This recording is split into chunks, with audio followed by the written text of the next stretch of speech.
You all set?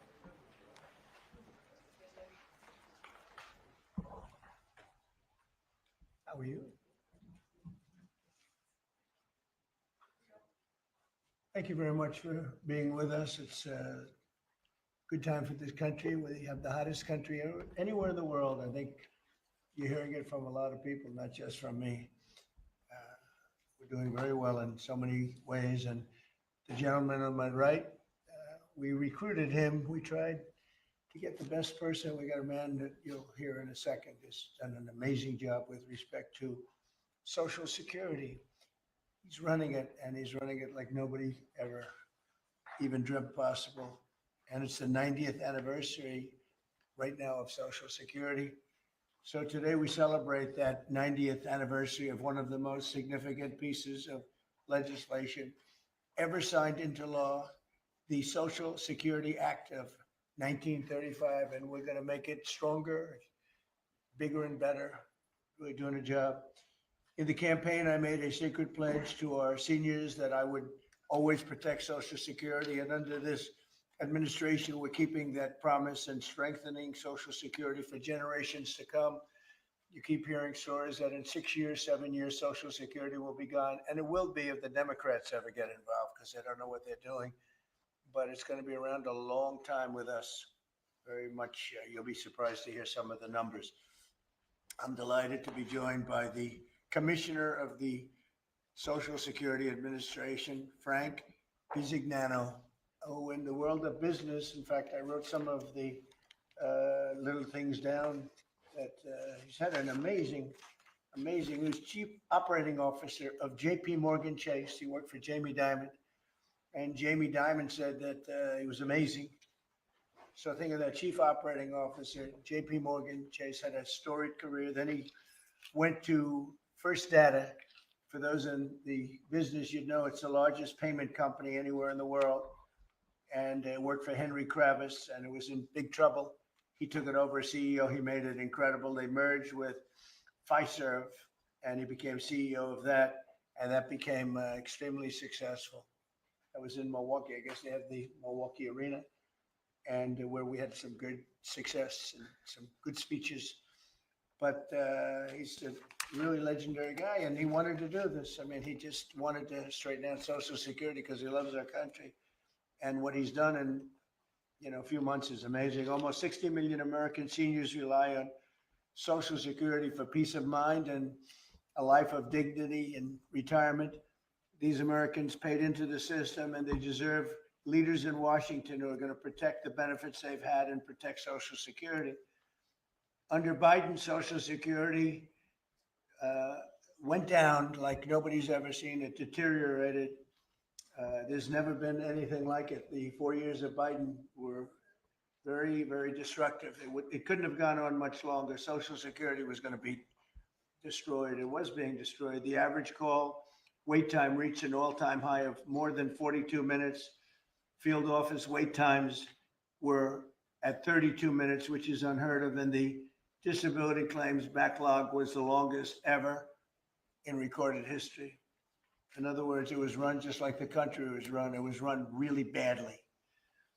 But I'm pleased to report that under our leadership, and Frank in particular, the changes he's made and what he's done is sort of a miracle.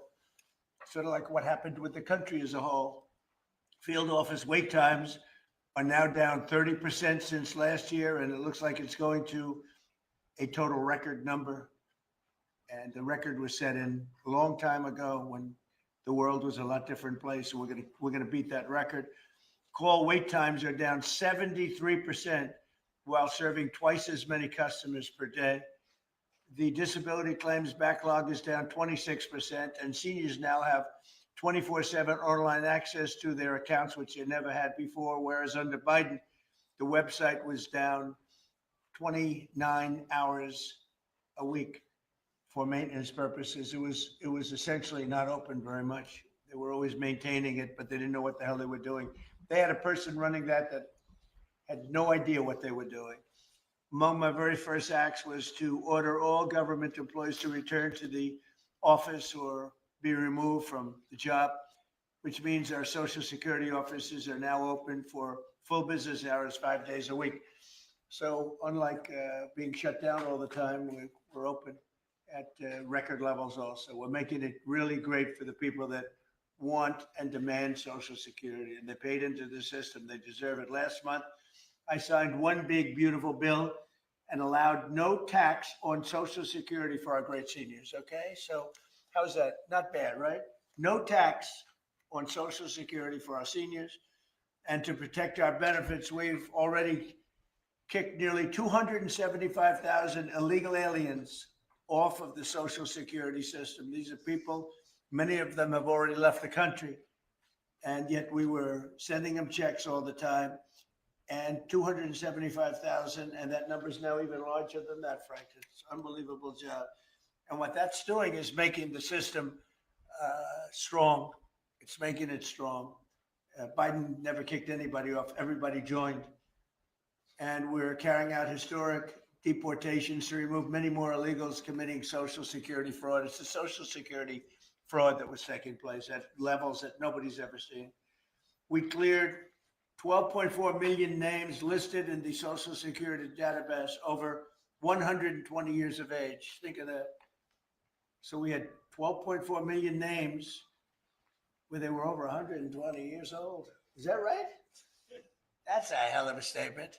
I have a feeling, Dan, that's not really really didn't happen, did it? So you have 12.4 million names listed in the Social Security database that were over 120 years of age, meaning you were breaking records, because I've never heard of anybody at 125. There were nearly 135,000 people listed who were over 160 years old, and in some cases getting payments. So somebody's getting those payments, and we're after that. We're also fighting the menace of inflation to make life more affordable for American seniors, and we've ended Biden's inflation nightmare. So we had the worst inflation in the history of our country, and now our inflation is down to a perfect number, a beautiful number, hardly any at all. And yet our country is taking in tens of billions of dollars and trillions of dollars, actually trillions of dollars in tariffs. You know all about it. It's been amazing. They say, why are we taking in so much money? Last week, they found $29 billion and they couldn't figure out where it came from. I said, check the tariff shelf. And they said, how did you know that's where it came from? Taking in billions and even trillions of dollars in tariffs, paid by other countries who, frankly, were taking advantage of us for many, many years. And they were doing that to us, but our people didn't know it. We didn't have smart business people. We've ended Biden's inflation nightmare and came in below expectations. And yet, again, this past month, we set records. Gasoline prices are way down, and really dramatically, as everybody knows. And energy prices have been going down, other than in certain states where you have Democrat-run states where they put windmills all over the place. Anytime you see a windmill, you'll say, well, they have bad energy costs. And it's happening in New Jersey. I saw that there's a revolution going on in New Jersey. They closed up a nuclear power plant, and they're raising electricity rates by 21, 22, and 28%, something like that. And you're going to have a new governor in New Jersey. I'll tell you what, you have a good man running the Republican Party. He'll get them down. But what they've done is they've killed so many good sources of energy for very expensive windmills and lots of other things that don't work. 401ks and retirement accounts are soaring, and the stock market is setting record highs. Almost every day we're going record highs, and yet we're taking in hundreds of billions of dollars in tariffs. So it's turned out that Trump was right and they were wrong. Few smart people knew what was going to happen. Few of us were right. So we're going to keep the fighting going. We're going to make America's seniors every single day. We're going to fight for them. We're going to make them richer, better, stronger in so many different ways. But Social Security is like pretty much the one that we think about, and we love it, and we love what's happening with it. And it's going to be good for 90 years and beyond. Again, you were given only a short period of time. Social Security was supposed to be like down. Had they won the election, Social Security would have defaulted during Biden or Kamala's election, whoever. they so chose, two beauties. And now what I'd like to do is ask Frank to say a few words. Again, this is a man with a really storied past. He's one of the most successful anywhere in the world. What he did at J.P. Morgan Chase and what he did for Henry Kravis and all of the others are like legendary stories. And he just wanted to do this. He's making about a tiny fraction, I would say, a tiny fraction of what you used to make, but he didn't care. He wanted to do it. He made a lot of money. And he said, I want to run that system. I want to put it back on track. And he's got unbelievable talent over there. It's like a different place. So Frank, would you say a few words, please? Sure. Thank you. Is less than 1% tiny fraction, sir? Is that what it is? Less than one? That's a tiny That's fraction. an honor. He's It's making an honor. It is an honor. And I'd like to start off by thanking the president for his tireless effort in running the country and what he's done across the country, meeting every commitment. And, you know, I see it directly in the big, beautiful bill, the opportunity that it's brought to seniors. But his effort on every commitment, delivering against it, and delivering on world peace tirelessly. I'd like to also thank him for my opportunity. You know, he's teasing me, I'm teasing him about the economics of the job. But the reality is to serve 300 million Americans, which is what Social Security serves, is a tremendous honor. And him putting that faith in me and building what I believe, and I think I have a right to say it, is the best leadership team ever assembled in the White House and in the cabinet. So that's my great honor. So I come here and get the opportunity to serve the American public in a manner that I never imagined in my life. And what we found was the opportunity to fix a foundation. The reality is people talking about 72 beneficiaries. I talk about over 300 million Americans with a Social Security number that we must protect through the system. And when you look at what we talk about in eliminating Social Security numbers that were live in the system, they could carry fraud through the whole system. So the first thing was root out fraud, waste, and abuse. But while doing it, the best way to be more efficient is provide more accurate payments and better service. And you heard the numbers. I think the most staggering number is that we had a website that was down 29 hours. This will be a digital-first agency, and we are building my SSA accounts. That's the digital account. And we have a bold goal of 200 million Americans to have a digital SSA account by the end of next year. It will happen. Just like we had a bold goal of single-digit wait time on the calls when they were at 40 minutes. And we did that. This is my 100th day. We did that within 90 days, right? Get the web up and running, bring technology to our field offices, use digital presence to answer and serve the American public. That's the job. When we do all that, then we'll really know the answer to if we have a hole, right?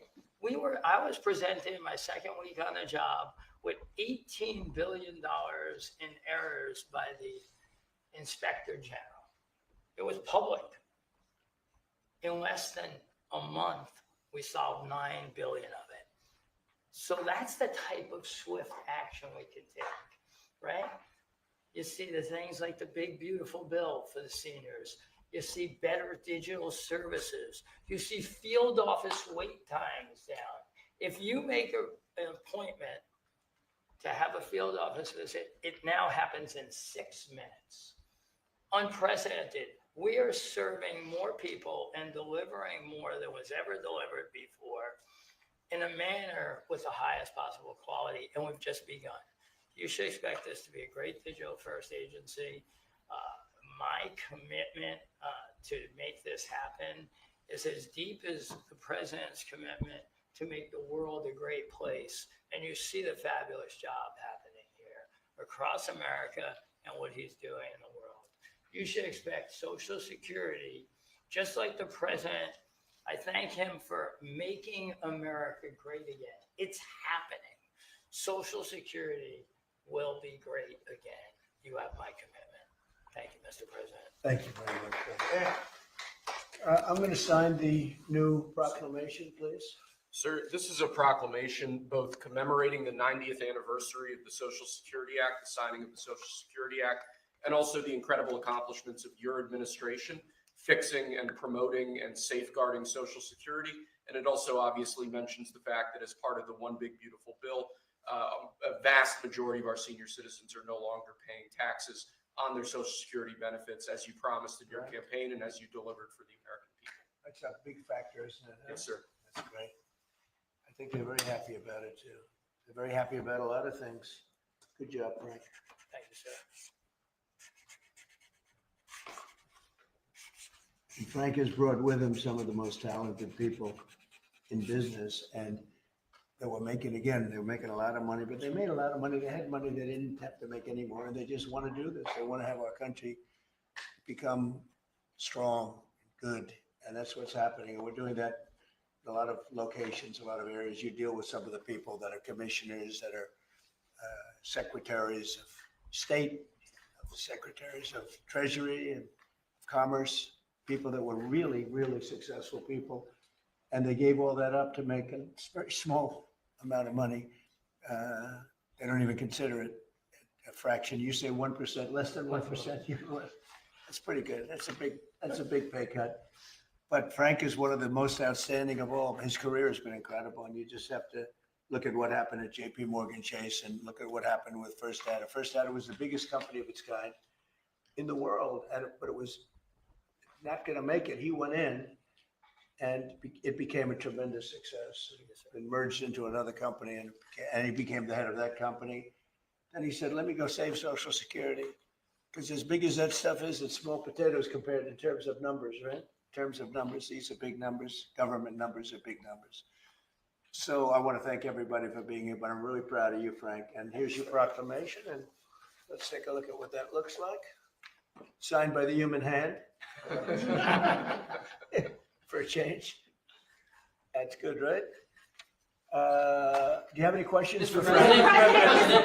How about questions for Frank? For Frank? Mr. President? Yes, on Social Security. Please. First and foremost, this was a major campaign promise that you had. 2023 was one of the first Agenda 47s that you put out. It was titled, We Must Protect Medicare and Social Security. Why was this important for both of you to get done, and given the fact that it will impact millions of lives?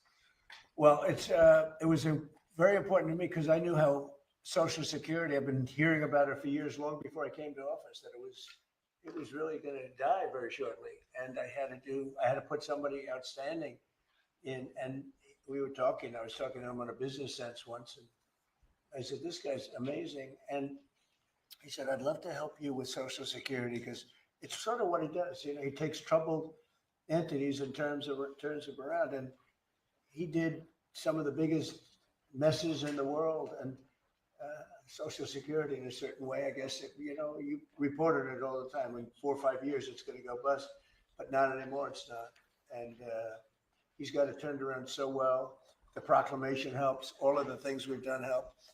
And he's finding such tremendous fraud where we have illegal aliens. We have people that don't even exist on Social Security now. They don't exist.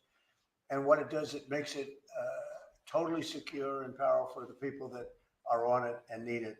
And we're very proud of the job he's done. One of the best. Kara Castro from Lintel TV. How are you today, sir? Democrats like Bernie Sanders and Elizabeth Warren continue to peddle the lie and the claim that you're trying to cut Social Security, despite your repeated promises to protect it.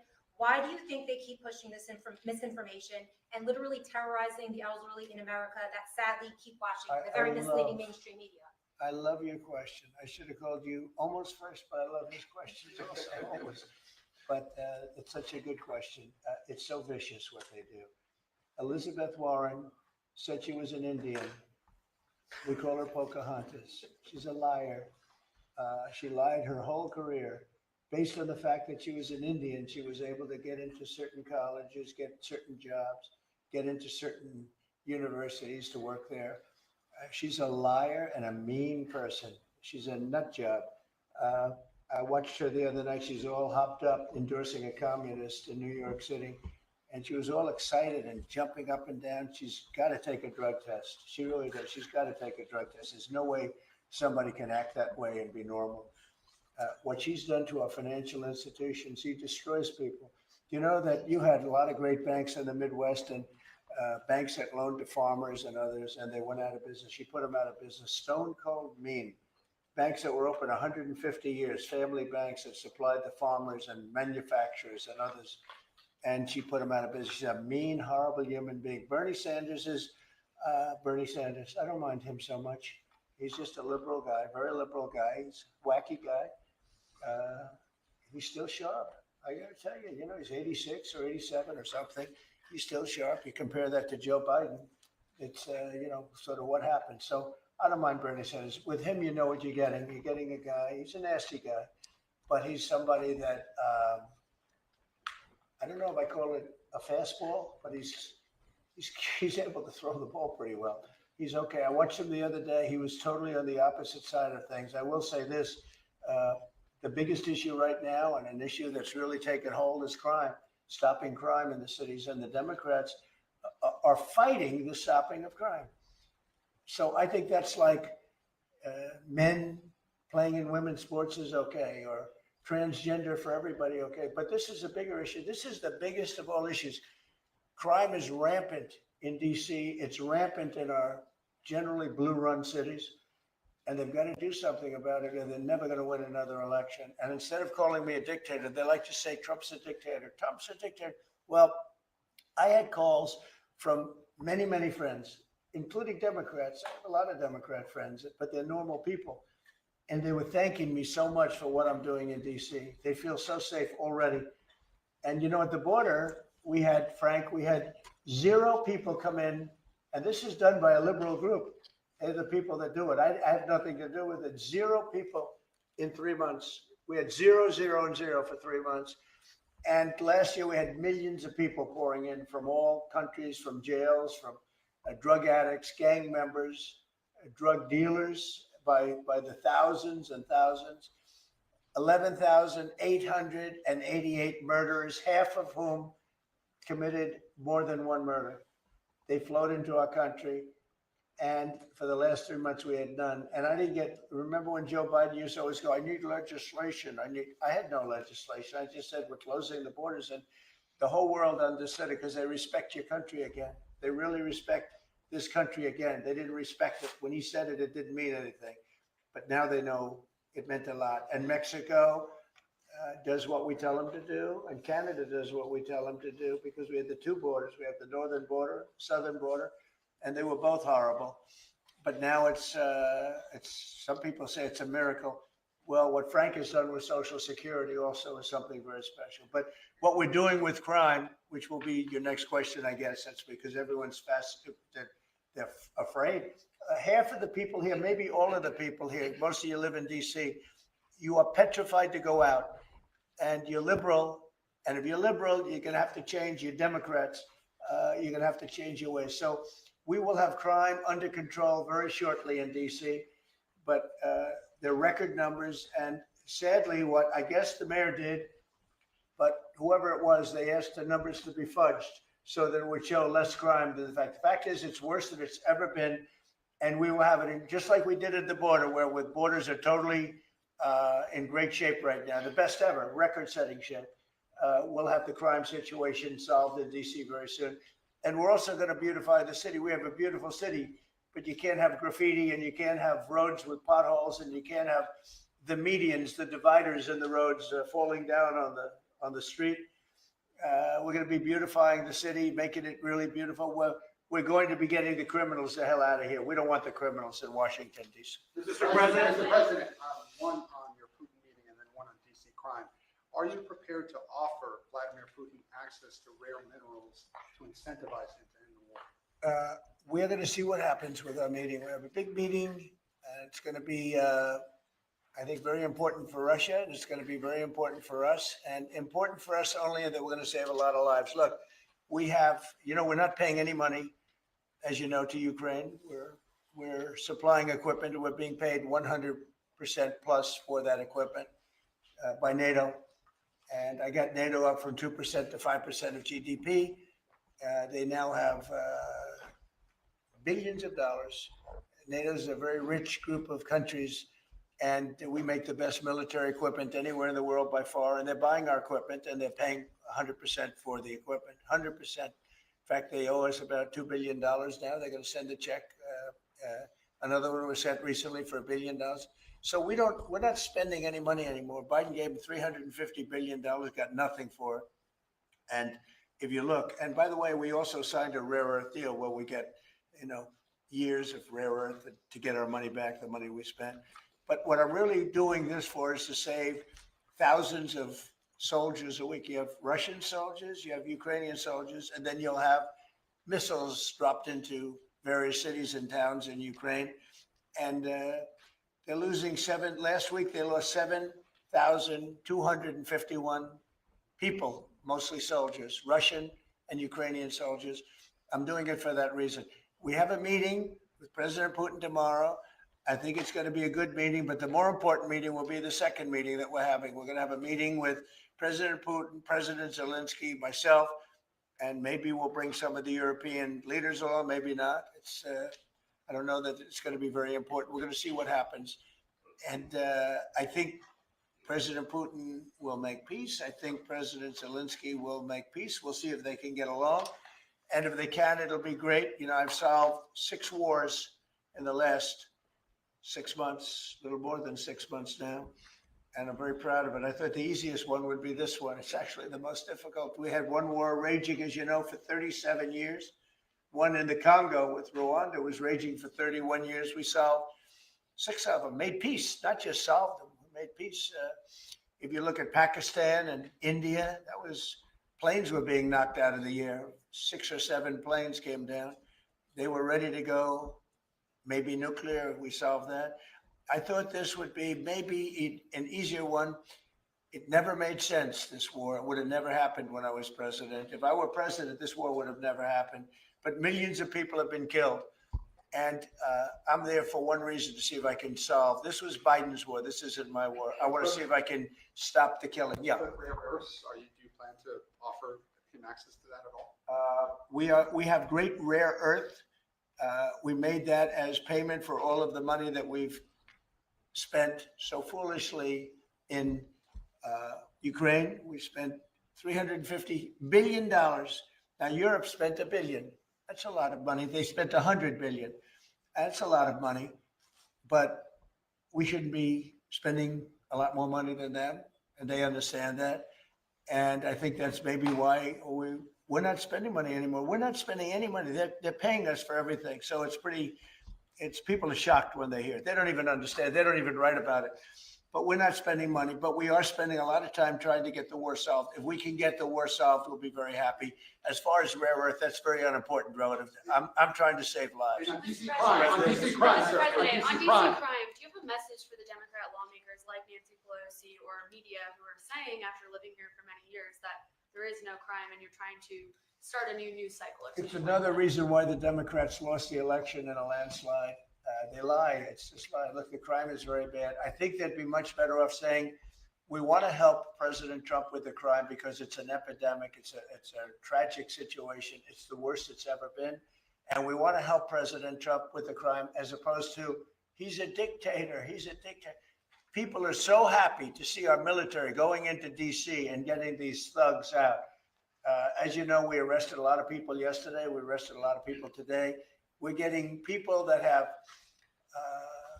arrest records that you wouldn't believe. 28 arrests, 15 arrests, brutal people. And we're going to have to do something about this cashless bail, because people shoot somebody, they kill somebody, and they're out on the street in less than an hour. Now, that's when it's all started in New York, in Chicago, Los Angeles. You take a look. If we didn't go to Los Angeles to help this incompetent governor and a mayor that doesn't know what the hell she's doing, if we didn't go to Los Angeles, you wouldn't have a big part of it burned down. The other part of it would have burned down too. You would have not had, I don't think you would have been able to have the Olympics. We have the Olympics. I have a lot at stake with that because I'm the one that got the Olympics. I got it in my first term. And I was saddened because I got it for what would be my third term, okay, which turned out to be second term. And the Olympics, it's a great honor, but I felt badly because I said I won't be president when the Olympics came. Well, through circumstance, I am president. I want to make sure the Olympics is great, the World Cup is great, and the 250, maybe the most important of all, is the 250-year celebration is great. So what's happening is we will work very hard. You would not have had, I don't believe that if I didn't send in the troops, I don't think you would have had Los Angeles in condition to have the Olympics. I think you would have had to tell them, I'm sorry, you're going to have to go someplace else. And if you look at the police commissioner or the sheriff, he said, we really needed them. Thank God they were here. We really needed them. That was the first 2 or 3 days. After we solved their problems, then he said, well, I think we could have maybe done it. No, he was told what to say. He said, you go back to your files and see what he said. He said, thank goodness they came. If I didn't go and put our military there, or National Guard in that case, and we'll go military if we have to, but the National Guard went there. They were very effective. If we didn't do that, I don't think you would have had the Olympics in Los Angeles. The place would have been just like the 25,000 houses that burned down, where, by the way, the governor ought to focus on getting their permits. You know, the federal permits are given. Those are the hard ones, and they were given a long time ago. People can't rebuild their house because they can't get permits from the state and the city. And they ought to focus on that because it's very upsetting. I went there right after the fires. I walked the streets and I met a lot of great people that want to rebuild their homes. We took care of it from the federal standpoint, but they're not taking care of it from the city side, the mayor and the governor. They're not getting their permits. They can't build their houses. Mr. President, Go ahead, please. Mr. President, thank you. Do you think this summit and the incentives for peace you are putting on the table could end up rewarding Putin for his invasion of Ukraine? And what kind of signal do you think that could potentially send to other aggressors? No, I don't think it's a reward. I think that what we have is a situation that should never have started, It didn't start under me, and for 4 years it wasn't even discussed. And I could see it was going to happen after I left. I could see what was happening. Everything that we did was wrong. Everything that was done was wrong. Everybody's to blame. Putin's to blame. They're all to blame. This is a war that would have never happened. Mr. President, the other question on LA. Mr. President, earlier today, the Washington, D.C. police chief issued an executive order allowing metropolitan police officers conducting traffic stops to notify federal immigration and customs enforcement about undocumented immigrants that they encounter. Yet the city has a long-standing pro-immigration policy, including allowing non-citizens to vote in local Which elections is ridiculous. and limiting cooperation with federal immigration agencies. Right. Did your administration pressure the DC police chief to review and repeal these policies? And will you require other cities to roll back similar policies to avoid possible federal takeover of local law Yeah, so what you're saying is that it was a very positive thing. When they stop people, they find they're illegal, they report them, they give them to us, et cetera. That's a very positive thing. I have heard that. It just happened. That's a great step. That's a great step if they're doing that. Yeah, I think that's going to happen all over the country. We want to stop crime. I think if the Democrats aren't strong on this issue, they won't be able to do it. I think this is a bigger issue than all of the other ridiculous things that they, like open borders. Well, open borders is bad. Open borders has caused a lot of this problem, allowing millions and millions. I think 24 million people were allowed to come into our country. Many of these people from prisons, from jails, from mental institutions. This was the Biden policy. And I don't believe it was him. He was never there before. It was the people that encircled this very beautiful desk, the Resolute desk, radical left lunatics who were smart, but radical left. And I'm very happy to hear what you just said, because I've heard that. And Mr. President, on LA, if I may, the mother of a 15-year-old California boy was briefly detained at gunpoint in the case of mistaken identity. The LAUSD superintendent says that surveillance video shows armed agents wearing police and border patrol insignia. Given the National Guard, the border control, ICE agents, they're not trained in local policing. What specific steps are you taking to ensure that young people are not put in harm's way with these types of operations? Yeah, what they are trained in is common sense, and they're very tough people. and they have great common sense, and they are highly trained. I heard the mayor of LA was saying, "Oh, they're not trained this way." I heard this character from where was he from? They talk about him as a candidate. He's got no chance. The governor of Maryland. I watched him this morning saying that the governor of Maryland. Yeah, they say maybe he'll be a president. He's not presidential timber at all. But I heard him today talking about how the National Guard or the military is not trained in police, but they're trained in common sense, and they're trained in not allowing people to burn down buildings and bomb buildings and shoot people and all of the things. They've done a great job. Again, if we didn't send them, and very importantly, if we didn't send them into Los Angeles, the rest of Los Angeles would have been burned down to the ground. When you look at Minnesota, Minneapolis, I sent them into Minneapolis because the governor wouldn't make the call. If I didn't do that, you wouldn't have a Minneapolis. It wouldn't be, I don't think it would be existent today. You remember the famous scene burning over the CNN anchor's shoulder. He said, everything seems to be very peaceful. And behind him, the whole city's burning down. So you had the whack job governor who ran for vice president and made a fool out of himself. You would have had, I saved that city. I'll tell you, I saved that city. So the bottom line is these are very tough people that are trained in a thing called common sense. And they're also trained in doing what we're talking about right now. And you watch crime stop, but you wouldn't have Los Angeles. It wouldn't be existent today. We would have had to cancel the Olympics if I let that go on. Mr. President, will you pressure Israel to allow journalists into Gaza to cover the humanitarian efforts the U.S. is pursuing? And I'd like to see that happen, sure. I would like to see it happen. I would be very fine with journalists going in. It's a very dangerous position to be in, if you're, as you know, if you're a journalist, but I would like to see it. And on tariffs, Brazil, Mexico, and Latin America are getting closer to China. And they say it's partly because of the tariffs you're imposing those countries. Are you concerned them getting closer to China? No, not at all. I'm not concerned at all. They can do what they want. None of them are doing very well. And what we're doing in terms of economics, we're blowing everyone away, including China. We're doing better than any other country in the world right now. Brazil has been a horrible trading partner in terms of tariffs. As you know, they charge us tremendous tariffs, far, far more than we were charging them. We weren't charging anything, essentially. And Brazil has some very bad laws happening where they took a president and they put him in jail, or they're trying to jail him. And I happen to know the man, and I will tell you, I'm pretty good at people. I think he's an honest man. I think what they've done, this is really a political execution that they're trying to do with Bolsonaro. I think that's terrible. But they also treated us very badly as trading partners for many, many years. One of the worst countries on earth for that. They charged tremendous tariffs, and they made it very difficult to do anything. So now they're being charged 50% tariffs, and they're not happy, but that's the way it goes. Mr. President, on DC crime, sir, on DC crime, are you concerned at all that some federal officers that are helping DC police might be being pulled away from other high priority assignments? Like what? Like what? Terrorism. Oh, really? Terrorism? They'll stop terrorism as part of what they're doing right now. No. The soldiers that we have, first of all, we have plenty of them, long beyond what that you have here. We're just using a very small force.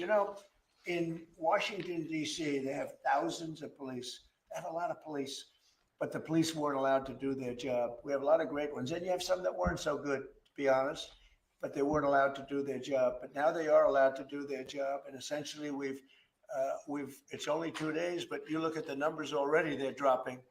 And no, they're not being pulled off for anything. Mr. President, as you know, there were some very concerning reports about crime statistics. Police are manipulating crime data to downplay crime in DC. Will the administration release its own crime statistics to counter their misinformation? And will those individuals who are intentionally misrepresenting crime data and fudging the books, like you said, be penalized for endangering the public? They are under investigation right now.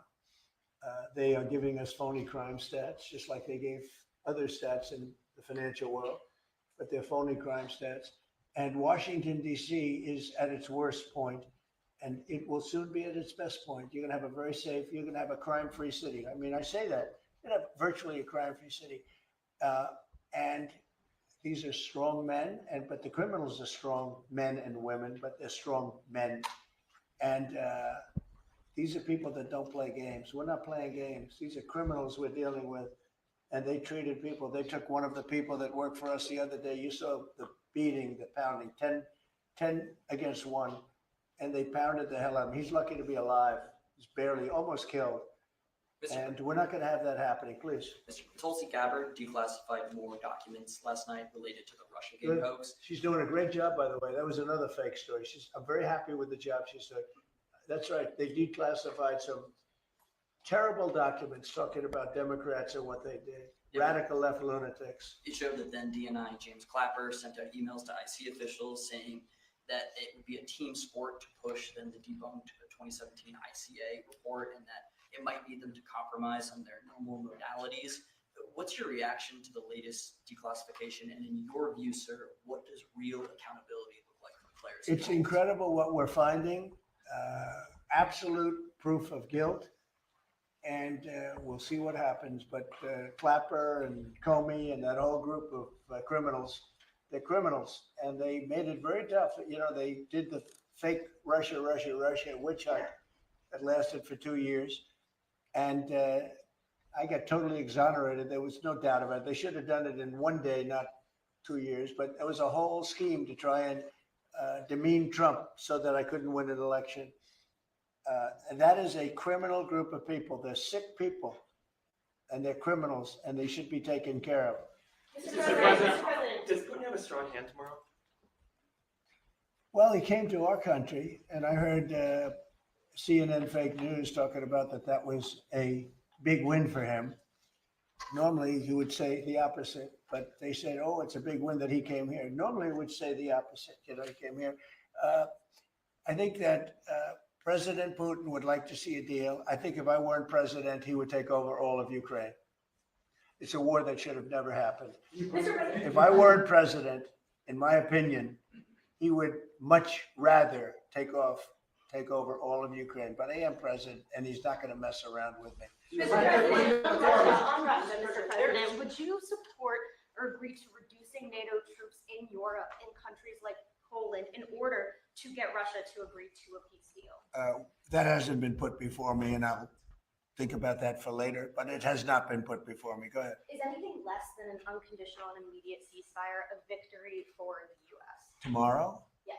Well, tomorrow we'll see. I say, I don't know where that comes from. Sort of not a good question. I would say that tomorrow, all I want to do is set the table for the next meeting, which should happen shortly. I'd like to see it happen very quickly, very shortly after this meeting. I'd like to see it actually happen maybe in Alaska, where we just stay because it's so much easier. But I think that it's going to be very interesting. We're going to find out where everybody stands, and I'll know within the first 2 minutes, 3 minutes, 4 minutes, or 5 minutes, like we tend to find out whether or not we're going to have a good meeting or a bad meeting. And if it's a bad meeting, it'll end very quickly. And if it's a good meeting, we're going to end up getting peace in the pretty near future. Okay? How about one more? Mr. President, on the Smithsonian. Thank you, Mr. President. On the Smithsonian, I know that your administration is seeking to weed out a lot of this left-wing spin that's in the museums, but we're seeing from people like Brian Stelter or other commentators that they're insinuating that you are trying to change history according to your narrative. What's your response to that? And is there anything you particularly like to take a We look want at? the museums to treat our country fairly. We want the museums to talk about the history of our country in a fair manner, not in a woke manner or in a racist manner, which is what many of them, not all of them, but many of them are doing. Our museums have an obligation to represent what happened in our country over the years, good and bad, but what happened over the years in an accurate way. Thank you very much, everybody. Mr. President, how do you reconcile that, though? Right here, right here, right here, right here, right here, right here, right here, right here, right here, right here,